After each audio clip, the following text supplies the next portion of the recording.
আসসালামু আলাইকুম বন্ধুরা, সবাইকে স্বাগতম আর একটা নতুন ভিডিওতে। আমরা কিন্তু অনেকেই আলরাজি যে ইউআরফে আছে, ইউআরফের মাধ্যমে দেশে টাকা পাঠাই। তো অনেকে এমন ভুল করেন, টাকা পাঠানোর পরে টাকা কিন্তু দেশে যায় না। আপনি টেনশনে থাকেন টাকা কিভাবে ঘুরে আনবেন, এগুলো বুঝতে পারেন না। তো আজকের ভিডিওতে ইউআরফে নিয়ে বিস্তারিত আলোচনা করব। অবশ্যই সম্পূর্ণ ভিডিওটা দেখবেন। আপনি কিভাবে টাকা পাঠাবেন অথবা কি ভুল করলে টাকা না যাবে, এগুলো আপনাদেরকে ধারণা দেওয়ার চেষ্টা করবো। এই কারণে আজকের ভিডিওটা দেখতে হবে। তো প্রথমে ইউআরফে যদি আপনি টাকা পাঠাইতে চান, আমরা সবাই জানি যারা টাকা পাঠান, ইউআরফেতে কিন্তু তিনটে অপশন আপনাকে দিবে টাকা পাঠানোর জন্য। একটা হচ্ছে ট্রান্সফার্স্ট, আরেকটা হচ্ছে আলরাজি তাহল, আরেকটা হচ্ছে মানিকগ্রাম। তো আমি নিজেও আজকে এই ভুলটা করছি। একজনের টাকা পাঠাতে গিয়ে আলরাজি তাহলটা সিলেক্ট করছি, করার পরে টাকা পাঠাইছি, টাকা কিন্তু যায় নাই। 5 দিন পরে টাকাটা রিফাউন্ড দিছে। আপনারা ইতিমধ্যে হয়তো এই ঝামেলা অনেকেই পড়ে আছেন, বুঝতেছেন না যে আসলে টাকাটা ফেরত পাবেন কিনা। আসলে আগে 7-8 মাস আগেও এই রিফাউন্ডটা আসতে কিন্তু 8 থেকে 10 দিন সময় লাগতো, এখন কিন্তু খুব দ্রুতই দিতেছে। তো যারা ইতিমধ্যে ভুল করে ফেলছেন, অর্থাৎ ইউএফএ থেকে টাকা পাঠাইছেন আর আপনি অপশনটা সিলেক্ট করছেন আলরাজি তাহলে অপেক্ষা করেন, অবশ্যই আপনার অ্যাকাউন্টে টাকাটা ফেরত আসবে। কোনো জায়গায় কলও করতে হবে না, কিছুই করতে হবে না। তো যদি সঠিক নিয়মে টাকা পাঠাইতে চান, তাহলে আপনাকে সিলেক্ট করতে হবে ট্রান্সফার্স্ট অথবা মানিকগ্রাম। এই দুইটাই শুধু আপনি ইউআরফেতে ব্যবহার করতে পারবেন। এটা হয়তো অনেকেই জানে না, না জানার কারণে ভুল করে। যেমন আমি নিজেও এই ভুলটা করছি। আমি ভাবছি কি আলরাজি তাহল যেহেতু আছে, এটা আলরাজি ব্যাংকের অপশন, এখান থেকে আমি টাকা পাঠাইতে পারবো। আসলে না, এটা এই অপশনের মাধ্যমে টাকা পাঠানো যায় না। এটা দিয়ে শুধু আপনি ডোমেস্টিক ট্রান্সফারগুলো করতে পারবেন, কিন্তু আপনি কোনোভাবে ইন্টারন্যাশনাল ট্রান্সফারের দিকে এই অপশনটা সিলেক্ট করতে পারবেন না। তো প্রথমে বলে দিলাম টাকা পাঠানোর ক্ষেত্রে কোন অপশনটা আপনি সিলেক্ট করবেন। আর ইতিমধ্যে যারা ভুল করে ফেলছেন তারা অপেক্ষা করেন, আপনার টাকা অবশ্যই আপনার কাছে আপনার অ্যাকাউন্টে ফেরত আসবে, কোনো সমস্যা নাই।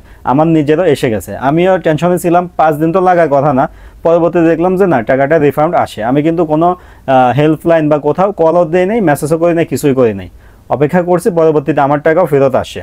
তো টাকা পাঠানোর ক্ষেত্রে আপনি ট্রান্সফার্স্ট অথবা মানিকগ্রামটা ইউজ করবেন, তাহলে সহজেই টাকাটা আপনি পাবেন। মানিকগ্রাম থেকেও আমি টাকা পাঠাইছি, এটা একদিনের মধ্যে পেয়ে গেছে। একদিন বিকেলে পাঠাইছি সৌদি আরব সময়, পরের দিন ডিউটির সময় বাংলাদেশ ব্যাংকের ওনারা কিন্তু টাকাটা তুলতে পারছে। তো আপনারাও এখন থেকে টাকা পাঠানোর ক্ষেত্রে সাবধানতা অবলম্বন করবেন।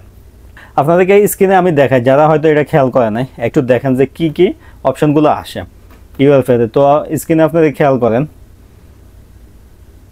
আমরা প্রথমে ইউএফএতে আসলাম।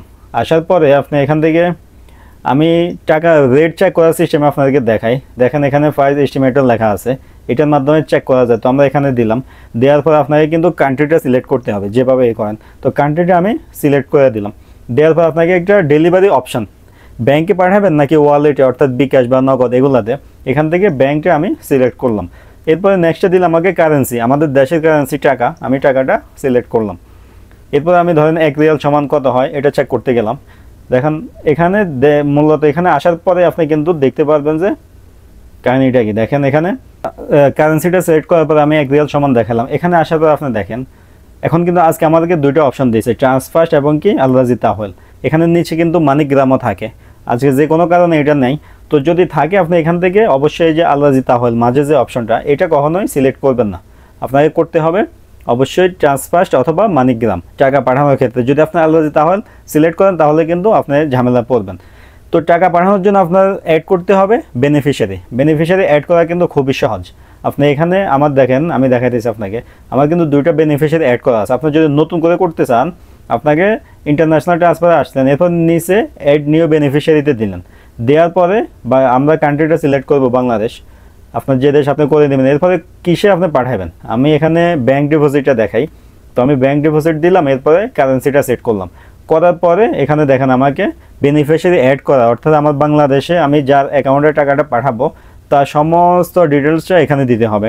তার নাম, ফুল নামটা দিতে হবে। আপনার নিকনেম, একটা নিকনেমের জায়গায় আপনার যা হয়, ভাই হইলে, বোন হইলে, অথবা আপনার যদি ওয়াইফ হয় আপনি ওয়াইফটা নিকনেমের জায়গায় দিবেন। এরপর আপনাকে দিতে হবে ব্যাংকের নাম, ব্যাংকের নামের পর দিতে হবে সিটি, এরপরে ব্রাঞ্চ। তো এখানে আরেকটা কথা আমি এক্সট্রা করে বলে দেই, অনেকের কিন্তু আছে আপনার এজেন্ট ব্যাংকিং। আমরা বাংলাদেশ থেকে অনেকে এই ধরনের, এখন যেহেতু এটা সহজ হয়ে গেছে এজেন্ট ব্যাংকিংটা, অনেকে এজেন্ট ব্যাংকের মাধ্যমে টাকা পাঠান। তো এজেন্ট ব্যাংকের মাধ্যমে যদি আপনি টাকা পাঠান, তাহলে আপনার এই ব্রাঞ্চের জায়গায় আপনাকে সেট করতে হবে ঢাকা নর্থ অথবা সাউথ। এজেন্ট ব্যাংকগুলো সাধারণত এই 2 ভাগে বিভক্ত আছে। আপনার এজেন্ট ব্যাংকটা কোন, ঢাকা সাউথ নাকি নর্থ, আপনি এটা বাংলাদেশের ব্যাংকে যারা আছে তাদের থেকে শুনে নেবেন। এরপরে আপনি যখন এখানে ব্রাঞ্চটা সেট করে দিবেন, ঢাকা নর্থ অথবা সাউথ, এরপরে দেখবেন যে এখানে ব্যাংক রাউটিং নাম্বারটা অটোমেটিক এসে যাবে। এমনিতে কিন্তু আপনি এই নাম্বারটা পাবেন না। অনেকেই এজেন্ট ব্যাংকটা এভাবে বেনিফিশিয়ারিতে অ্যাড করতে পারে না সিস্টেম না জানার কারণে। তো আপনি যদি এজেন্ট ব্যাংক হয় আপনি অবশ্যই এখানে ব্রাঞ্চের জায়গায় আপনি ঢাকা নর্থ অথবা সাউথ, অথবা তাকে জিজ্ঞেস করবেন যে তাদের ব্রাঞ্চটা কোন এলাকায় পড়ছে, কোন জায়গায়। আপনি কিন্তু আমরা যেরকম নর্মাল ব্যাংক যদি হয় আপনার হইতে পারে আপনার জেলাতে অথবা আপনার থানাতে ব্রাঞ্চ হইতে পারে, আপনি ওইটাই দিবেন। তবে এজেন্ট ব্যাংকের ক্ষেত্রে আপনি এই সাবধানতা অবলম্বন করতে হবে। এখান থেকে আপনি সবগুলা যখন দিবেন, ডিটেলস দেওয়ার পরে, অ্যাকাউন্ট নাম্বার পরে, আপনার নেক্সটে দেওয়ার পরে আপনার কাছে কিন্তু কল আসবে বেনিফিশিয়ারি অ্যাড করার জন্য। তো বেনিফিশিয়ারিটা আপনি এভাবে অ্যাড করে নিতে পারবেন। আপনি সকল ডিটেলস দেওয়ার পরে আপনার কাছে কল আসবে। কলটা ওখানে কিন্তু আপনি যদি আরবি হয় আপনি সহজেই বুঝতে পারবেন। আপনাকে ওয়েলকাম করবে, এরপরে বলবে যে আপনি ইউআরএফে বেনিফিশিয়ারি অ্যাড করতে চান। আপনি যদি অ্যাড করতে চান, রাজি থাকেন, তাহলে 1 চাপুন, না হলে 2 চাপুন, অথবা যে কোনো সংখ্যা হতে পারে। তবে প্রথম যে সংখ্যাটা বলবে এটা হচ্ছে ইয়েস করার জন্য, অর্থাৎ আমি বেনিফিশিয়ারি অ্যাড করতে চাই। নো করতে হলে দ্বিতীয় নাম্বারটা অপশানে আপনি দিবেন। তো আরবি হইলেও আশা করি এখন আর সমস্যা হবে না, আপনি মুখস্থ এটা দিতে পারবেন। আপনি শুধু শুনবেন কি বলে, যখন 1 2 বলবে তখন আপনি প্রথম সংখ্যা যেটা বলবে ওটাই দিবেন, তাহলে আপনার বেনিফিশিয়ারি অ্যাড হয়ে যাবে। এরপরে আপনি পাঠানোর জন্য ইন্টারন্যাশনাল ট্রান্সফারে যাবেন, ওখানে বেনিফিশিয়ারিগুলো অর্থাৎ আপনি যতগুলো অ্যাকাউন্ট সেভ করে রাখবেন সবগুলো কিন্তু আসবে।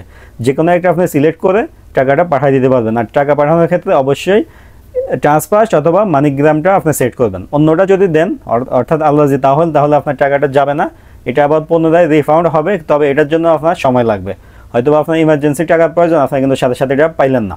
এই কারণেই আপনাদেরকে সাবধান করলাম। তো ইউআরএফতে কিন্তু রেটটা অন্য ব্যাংক বা থেকে ভালোই থাকে। আর ব্যাটের কথাটা এখন আসে যে ভাই ব্যাট তো কাটে, আসলে ব্যাট সব জায়গায় কাটে। আগে কিন্তু বিনিয়ালাতে এত বেশি ব্যাট কাটতো না, এখন কিন্তু বিনিয়ালাতেও বা রিয়েল করে ব্যাট কাটে। তো আপনি মোবাইল থেকে যদি সহজে পাঠিয়ে দিতে পারেন তাহলে আপনার জন্য এটা ভালো হয়। কোথাও যাওয়া লাগলো না, সময় নষ্ট হলো না। যেহেতু আমরা আগে বিনিয়ালাতে বা অন্য জায়গায় যাইতাম সাধারণত ব্যাটটা বাঁচানোর জন্য, তো এখানে যেহেতু ব্যাট সিস্টেম করে ফেলছে এখন মোবাইল থেকে পাঠাতে পারবেন।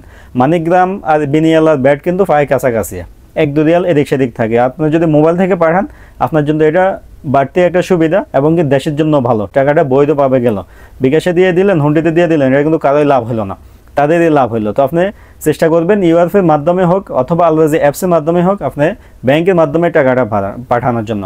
ইউআরএফেতে পাঠাতে গেলে শুধু একটাই ভুল করতে পারবেন না। আর ইতিমধ্যে যারা ভুল করছেন তারা রিল্যাক্স থাকতে পারেন, আপনার টাকা রিফান্ড আসবে।